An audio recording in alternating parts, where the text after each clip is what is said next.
His breath was warm against my neck. We were standing too close in the tiny back room of the office, our bodies pretending to avoid each other but our intentions doing the opposite. His hand grazed the curve of my waist like it wasn't by accident. I didn't move away.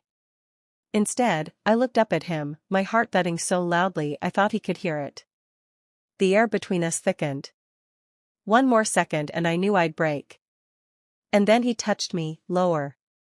His hand slipped behind me, sliding down over the back of my jeans in a way that told me this wasn't just a game anymore. He didn't ask. He didn't need to. I didn't stop him. I could have said no. I didn't. I didn't want to. And right there, between the file cabinets and a locked door, I stopped being just a wife. I became someone else. Before I tell you how it all began. Backhand index pointing right medium dark skin tone. Don't forget to like this video, subscribe to the channel, and share this confession if you're curious how far a secret can go. Backhand index pointing left medium dark skin tone. Because this story? It's not just about passion. It's about what happens when a woman's loneliness meets temptation. Let me rewind. I won't give my name. I won't tell you where exactly I live. But I will tell you I'm married. I'm in my late 30s. I live in the suburbs, the kind with neat driveways, good schools, and nosy neighbors who think they know everything. They don't. My husband is a good man, on paper. He works hard. Pays the bills. Comes home on time. Never lays a hand on me. But love? The kind that makes your heart skip, your body crave, that left us years ago. Somewhere between the mortgage, the kids' homework, and the arguments about groceries, we forgot to touch each other. Or maybe we just stopped caring. I used to be wild. I used to dance barefoot in kitchens, kiss in parking lots, and wear dresses just for the thrill of taking them off. Somewhere along the line, that version of me disappeared. Until I met Ryan. Ryan worked in a newer department in our company, finance, I think. He was 10 years younger, tall, mixed race, with dimples that showed when he smiled in that cocky way he did when he knew women were watching. Everyone in the office whispered about him. I ignored it, at first. I'm married, after all.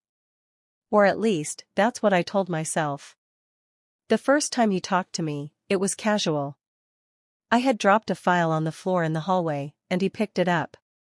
You're too pretty to be picking up paperwork like this, he said, flashing a grin. I rolled my eyes. That line must work better on the interns. He laughed, a full, rich sound. I'll try harder next time. It should have ended there. But it didn't. We started running into each other more often. In the kitchen. In the elevator. I don't know if it was him arranging it or me secretly hoping for it. We'd talk, small talk that turned into longer conversations. Work gossip turned into weekend plans. Weekend plans turned into jokes about who we'd take on a desert island. He started calling me trouble. I started calling him kid. We both knew it was dangerous. That was half the thrill. My husband never noticed. Or maybe he didn't want to. Most nights, he sat on the couch glued to his phone, half listening while I cooked dinner and scrolled through the same tired routines. We'd kiss goodnight without looking into each other's eyes. The spark had turned into ash. But Ryan? Ryan made me feel wanted. One Friday, the office had a little after-hours gathering in the break room. Cheap wine, stale crackers, awkward laughs. I wasn't going to stay, but Ryan gave me that look, the one that said, "Come on, just 5 minutes." 5 minutes turned into 20. Then he leaned in close to tell me something about a coworker's bad breath, and I smelled him, cedar, soap, and something like temptation. My cheeks flushed. I looked away, but he didn't. That night, I went home and lay beside my husband in bed, staring at the ceiling. And I thought about Ryan. The way he said my name. The way he looked at my lips when I laughed. The way my thighs clenched when I remembered how close we stood. It scared me. And it excited me. The next Monday, Ryan brought me coffee. Just mine. He said he saw how I took it once and remembered. I sipped it, and for the first time in a long time, I smiled with real warmth. He touched my hand briefly when he handed it over. I felt it all the way down my spine. I knew where this was heading. I could have stopped it. But I didn't want to. So, the next time he offered to walk me to my car after work, I let him. We talked about music, about movies, about how long we'd both been pretending to be okay. And then, just before I got in, he leaned in like he might kiss me. I froze. He didn't. He just whispered, "You make it really hard to be good." Then he walked away. And that was the beginning of the end. I told myself it wasn't cheating. Not yet. It was just coffee. It was just a walk to the car. It was just laughter. Just words. Just eye contact that lingered too long. But deep down, I knew better. The Monday after he whispered those words, "You make it really hard to be good," I avoided Ryan. I showed up early. Took the stairs instead of the elevator. Ate lunch at my desk. No eye contact. No small talk. I needed to pretend it hadn't happened. I needed space to breathe. But space doesn't help when the problem is living in your head. I couldn't stop thinking about him. About how close we were.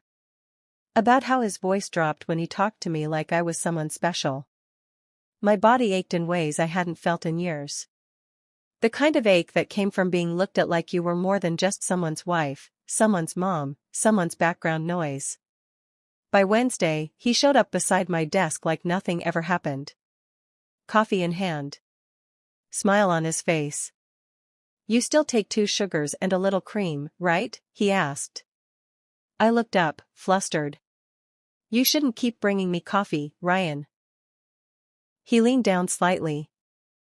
Voice low and smooth. "Then stop drinking it." My fingers took the cup anyway. That became our new routine.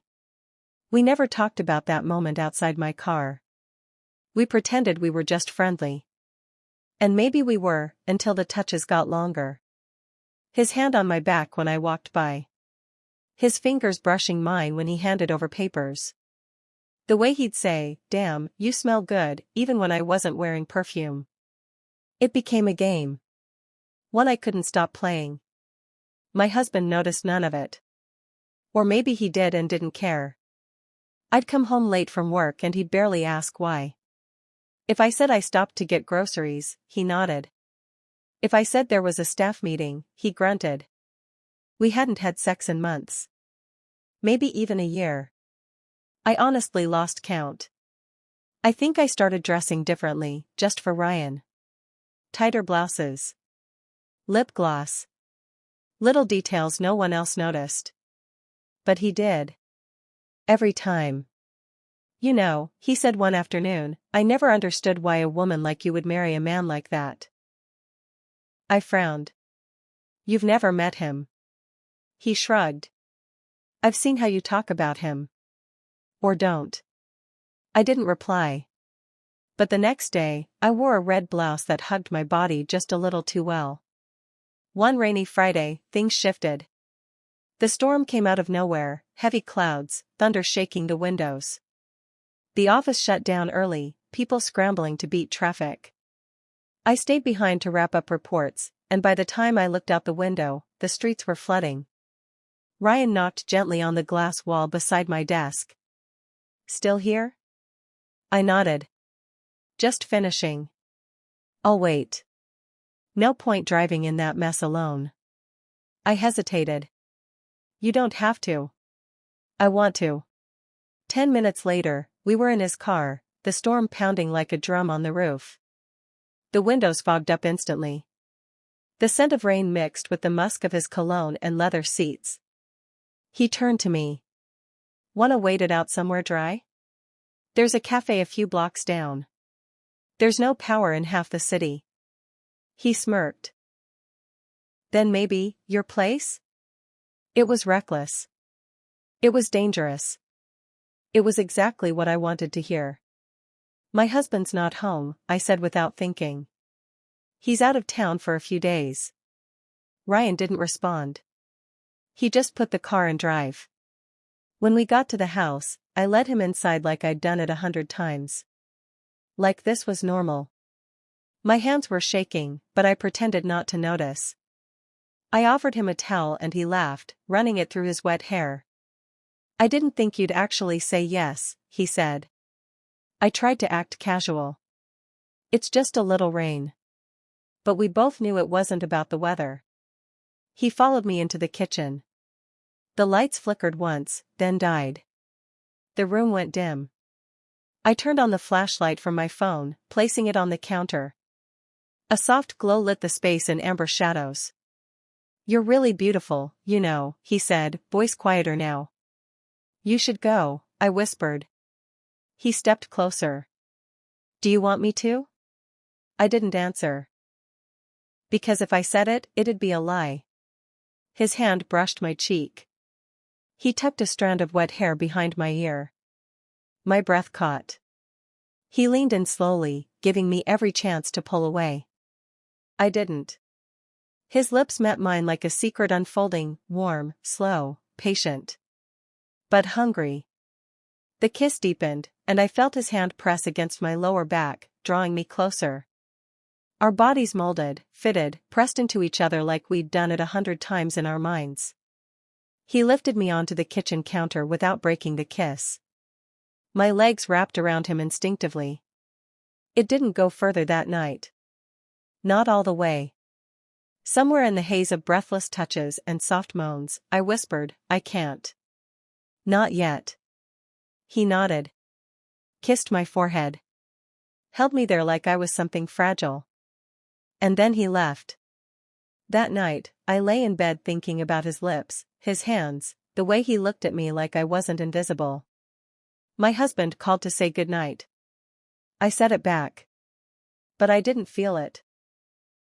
I was thinking of Ryan. Backhand index pointing right, medium skin tone, and if you're still with me, it's only going to get deeper from here. Like this video, share it with someone who understands, and hit that subscribe button.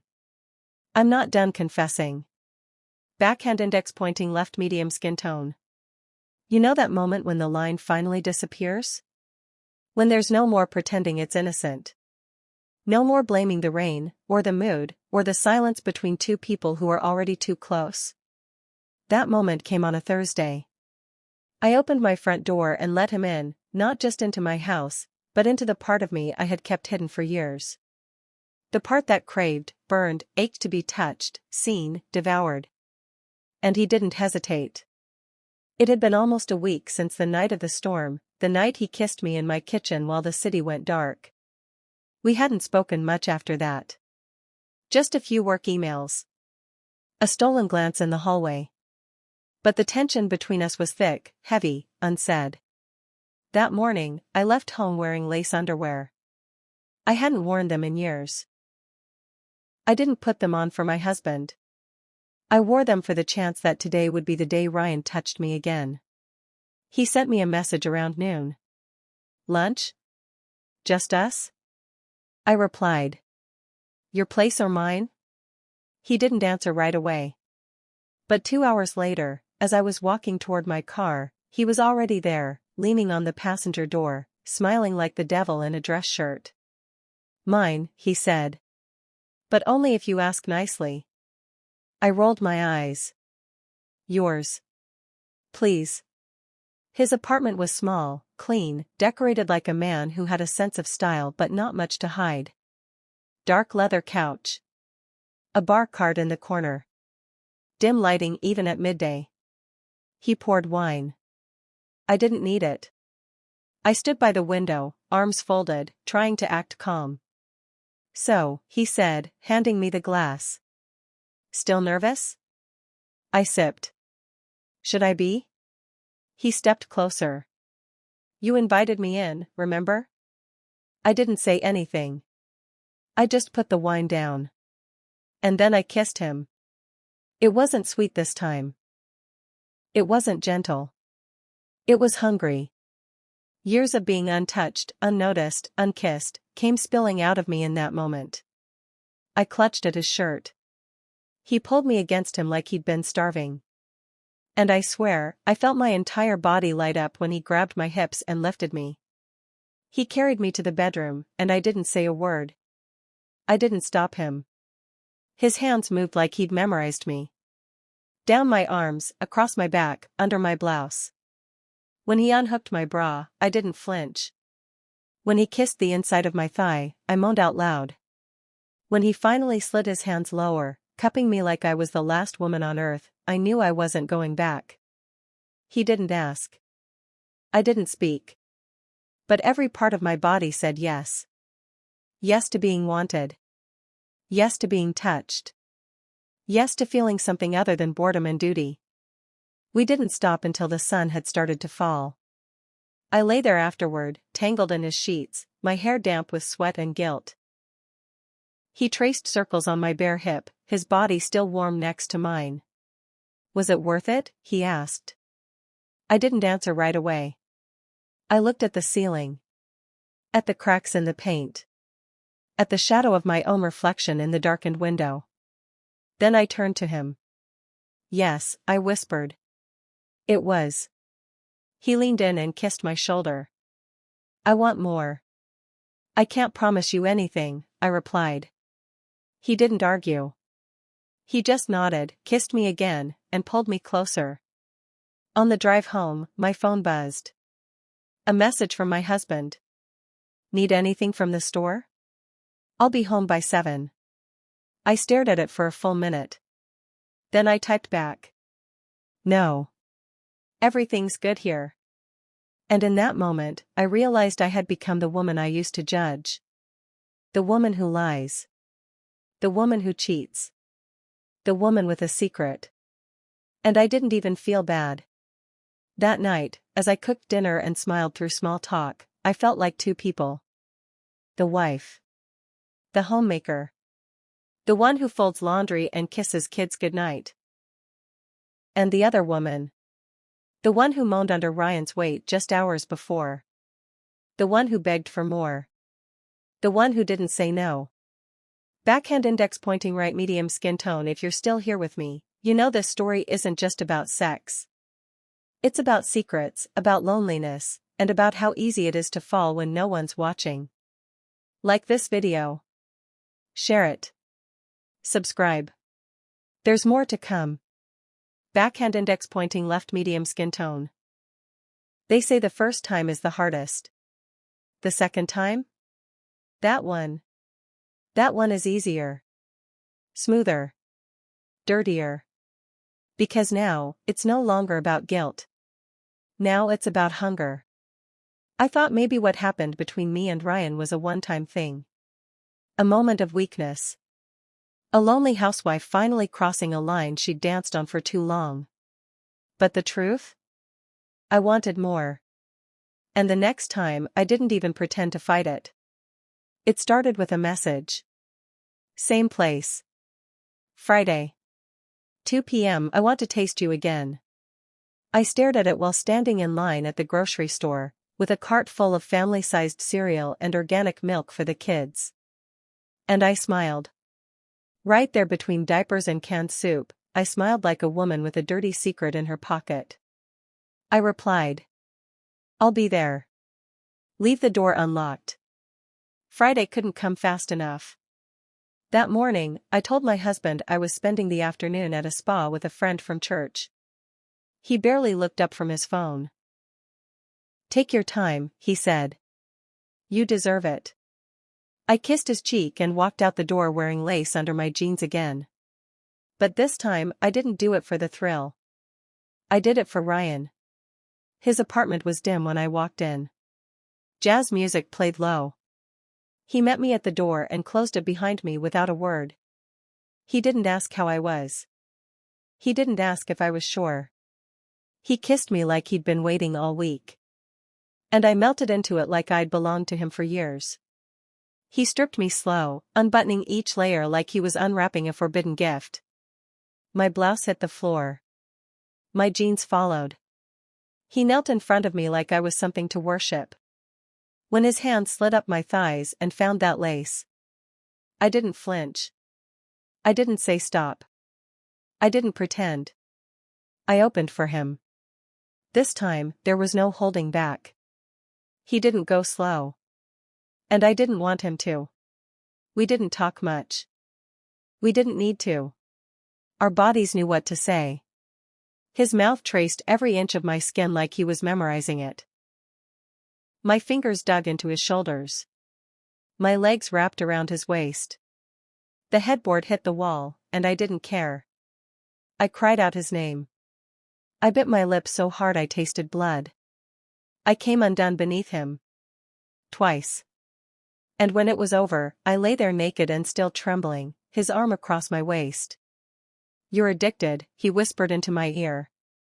"Maybe," I whispered back. "But I'm not the only one." He started texting me more after that. Not just to hook up. He'd send me little messages in the morning. "What color panties today? Miss how you sound when you moan. If I told you I dreamed of you last night, would it scare you or turn you on?" I always answered. Sometimes with a picture. Sometimes with a fantasy. It felt dangerous. It felt powerful. It felt good. I was living two lives now, and no one knew. My husband was still clueless. Still working late. Still eating dinner with one hand on his phone. Still sleeping beside me like nothing had changed. And maybe that's what made it so easy. I started lying more often. Gym nights. Errands. A friend's birthday. It didn't take much. He never questioned it. I think part of me wanted to be caught. Just to see if he'd notice. But he didn't. Not once. One afternoon, Ryan and I met at a hotel downtown. It was my idea.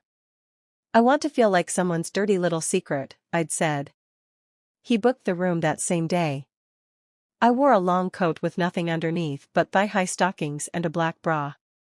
He opened the door, took one look at me, and growled, "Take it off." Now. I did.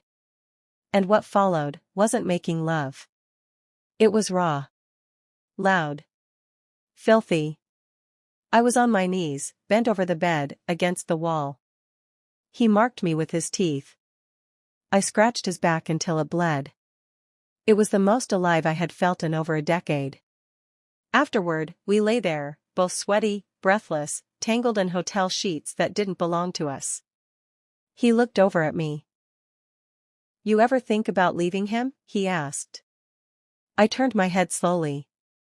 "Don't ruin it, Ryan." "I'm serious." "So am I." He went quiet. And I knew in that moment what we had wasn't love. It wasn't a future. It was an escape. A secret I didn't want to lose. But not one I'd blow my life up for. Later that night, I went home. Tucked the kids into bed. Laughed at something my husband said about a TV show. I smiled. Because now, I was good at it. No one suspected a thing. Not even the man I promised to love forever. Backhand index pointing right medium skin tone still with me?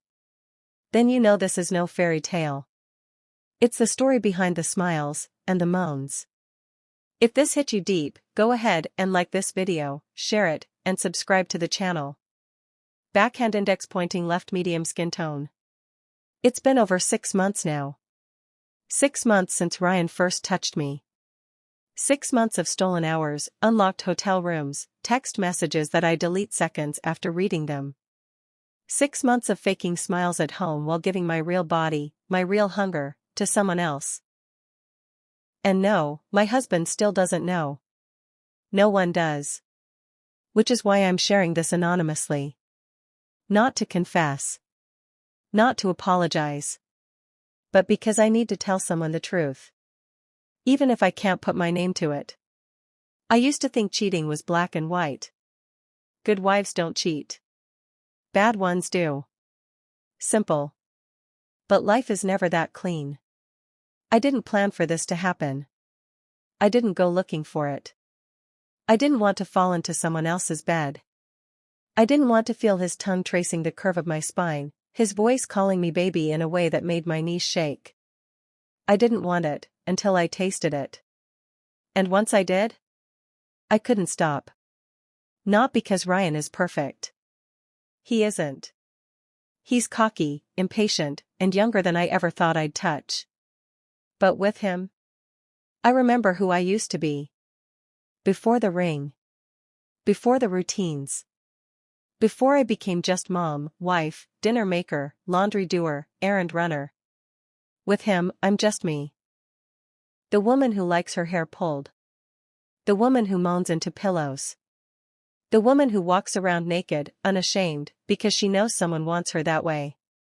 I don't get that at home. Not anymore. The last time we met, it wasn't in a hotel or at his apartment. It was in my car. Parked behind an old abandoned bookstore on the edge of town. I wore a skirt and no panties. He slid his fingers between my thighs the second I shut the door. It was fast. Messy. Desperate. When I came, I bit his neck so hard he laughed. "You're mine now," he said, panting. "Admit it." I didn't say anything. But we both knew the answer. Some nights, I still sleep with my husband. Not often. Not passionately. More like a duty. He doesn't notice that I never close my eyes. That I never make a sound. He doesn't see that I wear my wedding ring during the day but slide it off before I see Ryan. And every time he says I love you, I say it back. Because part of me still does. But it's not the same love. It's not the kind that makes you want to rip clothes off in the middle of a weekday. It's not the kind that makes your heart skip when your phone buzzes. It's not the kind that makes you feel alive. You might be judging me. And that's fine. Hell, if I heard this story a year ago, I would have judged me too. But the truth is, I don't regret it. Not a second. Because every time Ryan slid his hands lower, every time I didn't stop him, I found another piece of myself I thought was gone forever. This story isn't about falling in love. It's about rediscovering something no one talks about. Women get hungry too. Hungry for passion. For attention. For skin against skin that feels something again. So, why am I telling you this now? Because I know there's someone out there just like me. A woman lying next to a husband who doesn't notice the tears she cries in silence. A woman who's forgotten the last time someone kissed her like he was starving. A woman who's tired of pretending she's satisfied with less. I'm not proud of everything I've done. But I'm not sorry either. And if you've ever felt what I felt, maybe you're not alone. The last time I saw Ryan, I asked him a question. If I stopped showing up, would you wait for me? He lit a cigarette, looked out the window, and said, "No." I laughed. "At least you're honest." He looked at me, dead serious. "I wouldn't wait, baby. But I'd never forget. So here I am. Still married. Still a mother. Still living in a quiet suburb with white fences and dark secrets. And yes, I still see Ryan sometimes. Not as often. Not like before. But when I need to feel alive. When I need to feel wanted. I call him. And I let him in. Speech balloon. If this story spoke to a part of you most people don't understand, hit that like button. Share this video with someone who needs to hear it. And don't forget to subscribe to the channel, because there are more stories like mine out there.